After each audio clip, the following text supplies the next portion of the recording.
ओम शांति। Good morning. Shiv Baba को याद कर, जी भर उसको प्यार कर, सांसों को आबाद कर ले मेरे मना। शिव बाबा को याद कर, जी भर उसको प्यार कर, सांसों को आबाद कर ले मेरे मना।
दीदार कर ले मेरे मना।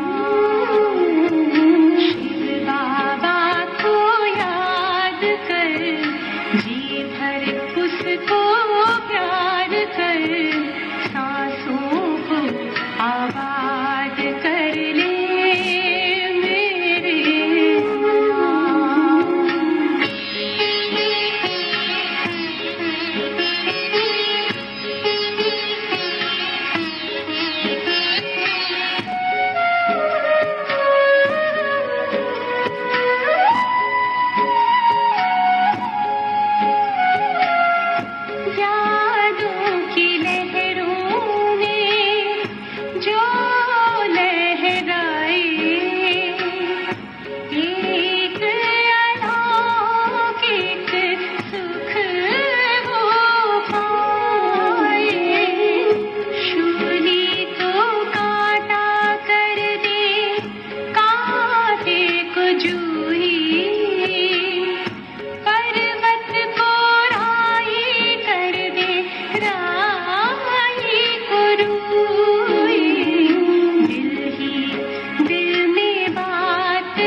आजाद कर ले मेरे मना।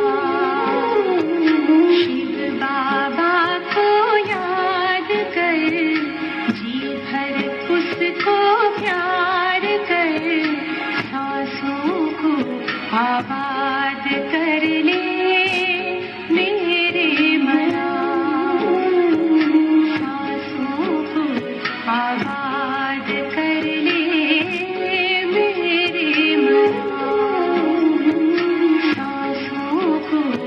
ओम शांति।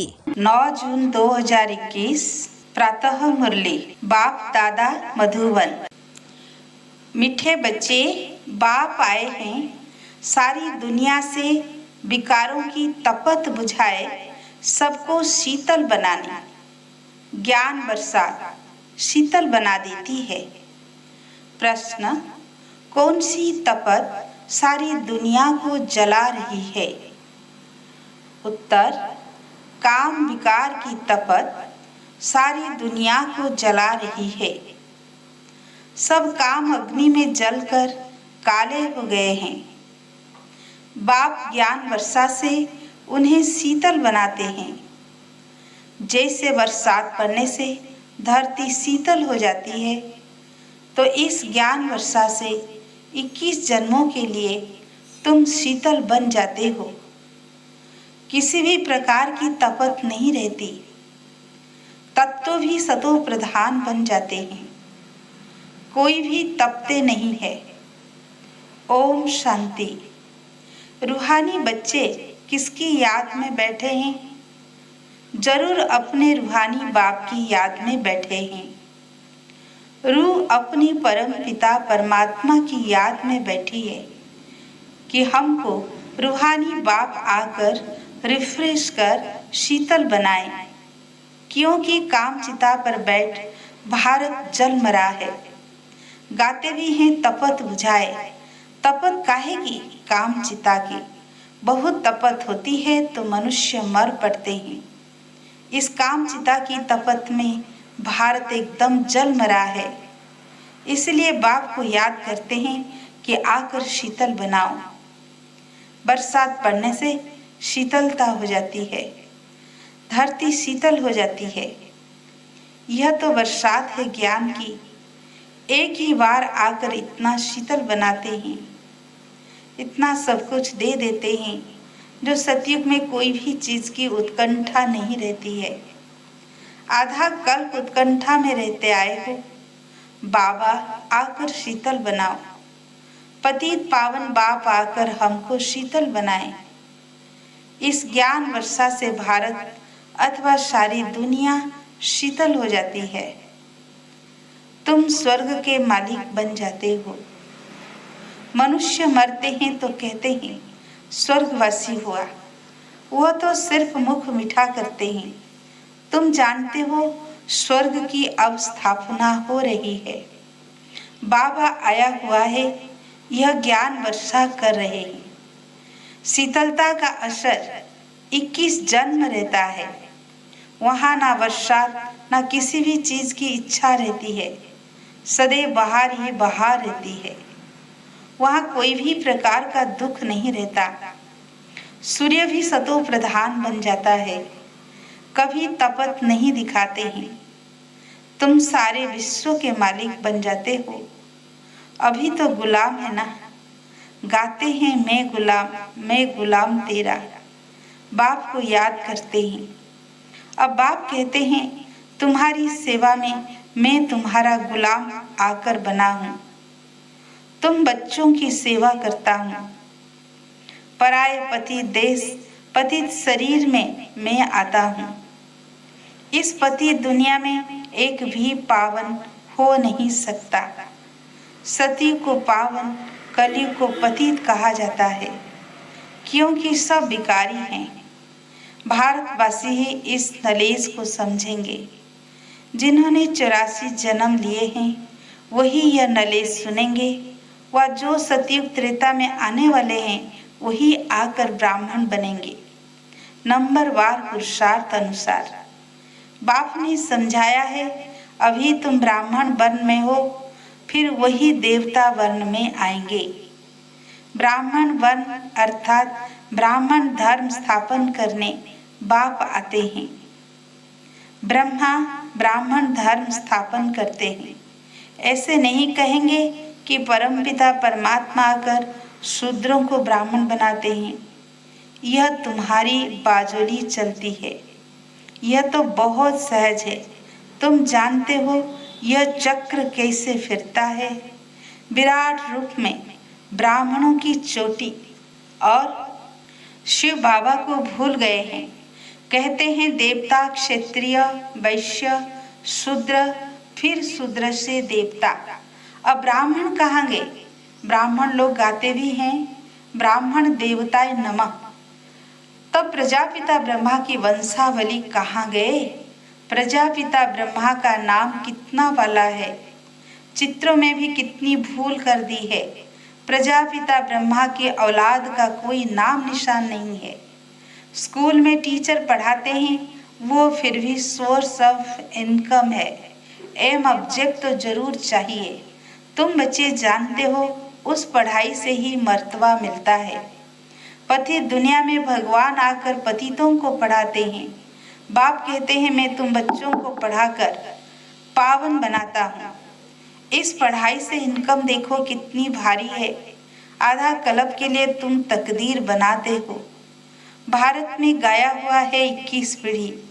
अब तुम बेहद के बाप से 21 पीढ़ी बेहद का वर्षा पाते हो। लौकिक बाप का है अल्पकाल क्षण भंगुर का वर्षा। इस बाप से तुम ऐसा वर्षा पाते हो जो पीढ़ी बाई पीढ़ी तुमको दुख नहीं रहेगा। भारत में ही बेहद का सुख था, यह ज्ञान और किसी की बुद्धि में नहीं है। यह ज्ञान देने वाला बाप जाने और जिसको देते हैं वह जाने और न जाने कोई। ग्रंथ में भी उनकी महिमा गाई हुई है। एक ओंकार, निराकार, निरअहंकार। इसका अर्थ भी अभी तुम समझते हो। वो तो सिर्फ गाते हैं निरहंकारी। इतनी बड़ी अथॉरिटी होते हुए भी उनको कोई अहंकार नहीं है।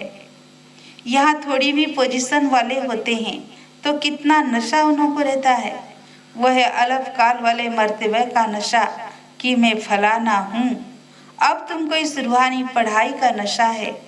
तुम्हारी आत्मा भी जानती है आत्म अभिमानी बनना है, तभी बाप को याद कर सकेंगे। बाप के साथ योग टूटने से माया का गोला लग जाता है, मुरझा जाते हैं। याद करते रहें तो खुशी का पारा चढ़ा रहें। कोई बड़ा इम्तिहान पास करते हैं तो खुशी होती है, समझते हैं बस इसके ऊपर कोई और पढ़ाई नहीं है। तुम भी जानते हो हमारी इस पढ़ाई से ऊंच और कोई पढ़ाई है नहीं। इन लक्ष्मी नारायण ने पास्ट में जरूर ऐसी पढ़ाई की है, राजयोग सीखे हैं, तब महाराजा महारानी बने हैं। राजयोग तो मशहूर है, परम पिता परमात्मा आकर राजयोग सिखाते हैं स्वर्ग के लिए। कहते भी हैं पास्ट में ऐसे कर्म किए हैं तब यह बने हैं। तुम जानते हो इस जन्म में हम ऐसे कर्म सीखते हैं जो भविष्य की जन्म के लिए राज्य करेंगे। वह स्वर्ग में विराजमान होंगे। यथा राजा रानी तथा प्रजा भी है ना, राजधानी है ना। बाप आया है राजधानी स्थापन करने। फिर तुम जाकर 21 जन्म पालना करेंगे। 63 जन्म तो दुख भोगा है, वह सब खत्म हो जाएंगे। भारत को स्वर्ग कहा जाता है, अभी तो नर्क है। सृष्टि कितनी बदल गई है, वह राजाई कहाँ चली गई। रावण राज्य शुरू होने से फिर तुम पतित बन जाते हो। बाप कहते हैं तुम अपने 84 के चक्र को नहीं जानते हो। अभी तुम बच्चों को बार बार समझाया जाता है तुमने 84 जन्मों का चक्र पूरा किया है, अभी तुम्हारा यह अंतिम जन्म है। अब फिर से अपना वर्षा लेना है। तुमको मुक्ति धाम में बैठ नहीं जाना है। तुम्हारा ऑलराउंड पाठ है। ऐसे बहुत हैं जो सतयुग से लेकर द्वापर कलयुग तक भी मुक्ति धाम में रहते हैं। ऐसे नहीं कहेंगे यहाँ आने से मुक्ति धाम अच्छा है। वह तो मच्छरों से दृश्य हो गया, आया और यह गया। मनुष्यों की महिमा गाई जाती है। यह मंदिर किसके हैं जो शुरू से लेकर पाठ बजाते आए हैं, उन्हों के ही यादगार बनते आए हैं। पिछाड़ी में जो आते हैं उन्हों का यादगार है क्या? कुछ भी नहीं। तुम्हारा कितना भारी यादगार है। सबसे जास्ती तुम पाठ बजाते हो। तुम अपनी प्रारब्ध का टाइम पूरा कर जब भक्ति मार्ग में आते हो तब फिर तुम्हारा यादगार तथा शिव बाबा के मंदिर बनने शुरू होते हैं। फिर और धर्म आते हैं, उन्हों का धर्म स्थापन होता है। तुम अपनी हिस्ट्री ज्योग्राफी भी जानते हो और सब धर्म वालों की भी जानते हो। 84 जन्मों की सीढ़ी है। पहले हम स्वर्ग में आते हैं, फिर उतरते कैसे हैं यह तुम्हारी बुद्धि में है। हर एक जन्म में भिन्न नाम रूप वाले मित्र संबंधी आदि मिले हैं। यह सब ड्रामा में तुम्हारा पार्ट पहले से ही नोंदा हुआ है। यह बेहद का ड्रामा है जो हूबहू रिपीट होता है। तुम जानते हो हम सो देवी देवता थे जो 84 जन्म ले शूद्र बने हैं। फिर हम सो देवी देवता बनते हैं। मनुष्य तो कह देते आत्मा सो परमात्मा, वास्तव में हम सो का अर्थ यह है। वो फिर कह देते आत्मा सो परमात्मा, परमात्मा सो आत्मा। रात दिन का फर्क है ना। तुम अभी इन सब बातों को जानते हो। तुम अभी पांडव बने हो। कौरव पांडव भाई भाई थे ना। अभी बाप मिला है तो तुम कौरव से पांडव बने हो। बाबा तुमको दुख से लिबरेट कर गाइड बन ले जाते हैं। घर का तो किसी को पता नहीं है। वो कहते हैं आत्मा ब्रह्म में लीन हो जाएगी तो घर थोड़ी ठहरा। घर में तो रहा जाता है। उनको इनकर्पोरियल वर्ल्ड कहा जाता है। अभी तुम बच्चे जानते हो हम निराकारी आत्मा निराकारी वर्ल्ड में बिंदी मिसल निवास करते हैं। वहाँ भी निराकारी झाड़ है। यह ड्रामा बना हुआ है। बीज और झाड़ को जानना है। इसका नाम ही है वैरायटी धर्मों का झाड़। यह मनुष्य सृष्टि है। इनका बीज रूप बाप है। कितनी वैरायटी है। हर एक धर्म वाले के फीचर्स न्यारे। और फिर यहाँ भी एक की शकल न मिले दूसरे से। यह भी ड्रामा बना हुआ है। कल्प वृक्ष की आयु 5000 वर्ष है। यह बाप ही समझाते हैं। मनुष्य एक्टर से यहाँ पाठ बजाने आते हैं। यह मांडवा है। रोशनी के लिए सूरज चांद आदि है। यह कोई देवता थोड़ी है। यह तो बत्तियां है। परंतु सर्विस करते हैं इसलिए देवता कह देते हैं। वास्तव में देवता कोई सर्विस नहीं करते हैं। सर्विस तो तुम बच्चे करते हो। बाप ओबीडियंट सर्वेंट है। बच्चे दुखी होते हैं तो बाप को तरस पड़ता है। बाप आए ही समझाने। तुम बच्चों को फिर से सो देवी देवता पद प्राप्त कराने आता हूँ। चढ़ती कला उतरती कला हर चीज की होती है। पुरानी दुनिया को तमो प्रधान नई दुनिया को सतो प्रधान कहा जाता है। हर एक चीज नई सो पुरानी होती है। आत्मा कहती है यह शरीर भी तमो प्रधान पतित है। यह सतयुग में आत्मा और शरीर सतो प्रधान थे। माथा नहीं खपाते थे। आत्मा को अब ज्ञान मिला है। स्मृति आई है। हम 84 जन्म लेते हैं। यह राज बेहद का बाप समझाते हैं। दुख में बाप को ही पुकारते हैं। रहम करो हे दुख हरता सुख करता। भारत ही सबसे सुखी था ना। भारत जैसा पवित्र खंड और कोई हो नहीं सकता। अभी बाबा तुम बच्चों की झोली अविनाशी ज्ञान रत्नों से भरते हैं। कभी ऐसा बाप देखा है? कहते हैं बच्चों मैं तुम्हारे लिए वैकुंठ सौगात ले आया हूँ। तुम स्वर्गवासी थे अब पतित नरकवासी बन पड़े हो। पावन उनको कहा जाता है जो विकार में नहीं जाते हैं। सतयुग में है संपूर्ण निर्विकारी। इस समय है संपूर्ण विकारी। बाबा कहते हैं तुम भी संपूर्ण निर्विकारी थे अब संपूर्ण विकारी बने हो। फिर संपूर्ण निर्विकारी देवता पद पाना है बाप को याद करने से। अक्षर देखो कितने अच्छे हैं। मन मना भाव मुझ बाप को याद करो तो तुम तमो प्रधान से सतो प्रधान बन जाएंगे।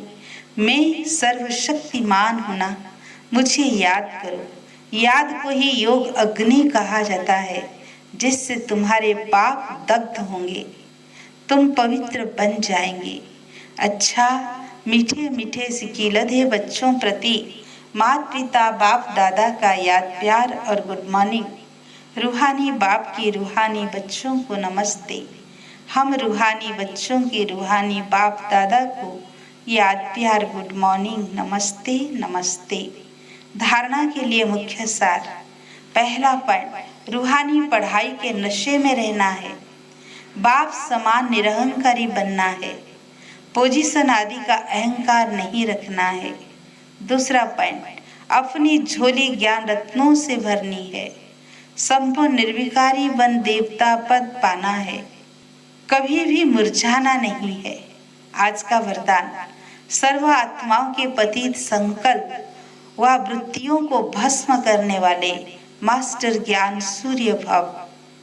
जैसे सूर्य अपनी किरणों से किचड़ा गंदगी के कीटाणु भस्म कर देता है, ऐसे जब आप मास्टर ज्ञान सूर्य बनकर कोई भी पतित आत्मा को देखेंगे तो उनका पतित संकल्प, पतित वृत्ति व दृष्टि भस्म हो जाएगी।